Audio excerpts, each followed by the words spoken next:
Hi all, welcome back to my channel. What I eat in a day series చూద్దాం. So I started my day with an egg అనమాట. So తర్వాత ఈ శ్రీ ఆహార్య రాగి floor అనేది నేను డీమార్ట్లో తీసుకున్నాను. టేస్ట్ అయితే చాలా బాగుంది. సో ఐ హ్యాడ్ మై రాగి జావా అనమాట. సో తర్వాత లంచ్కి ఐ హ్యాడ్ పొటాటో ఫ్రై, పచ్చడి, ఇంకా పప్పు, ఇంకా పొడి. సో పొడి మా అమ్మమ్మ చాలా బాగా చేస్తారు. సో టొమాటో పచ్చడి అనేది తినేసి నాకు ఎందుకు స్వీట్ క్రేవింగ్స్ వచ్చినాయి అనమాట. So I made 15 minutes easy peasy air fryer Oreo cake అనమాట with some dark chocolate. In case ఈ రెసిపీ ఎవరికైనా కావాలంటే please let me know in the comment section, తప్పకుండా చేస్తాను. కేక్ అయితే డెలిషియస్ వచ్చింది. సూపర్ యమ్ అంటే సూపర్ యమ్ ఉందనమాట. We thoroughly enjoyed the cake.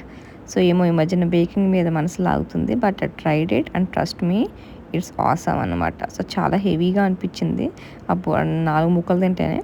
So then seasons first avakaya is here. So అమ్మమ్మ ఆవకాయ చేశారనమాట. అండ్ దెన్ పీతలు కూడా తినాలనిపించింది రాత్రి. సో వీ టుక్ పీతలు and ended up with making dinner పీతల్ కర్రీ అనమాట. Thanks for watching. బాయ్.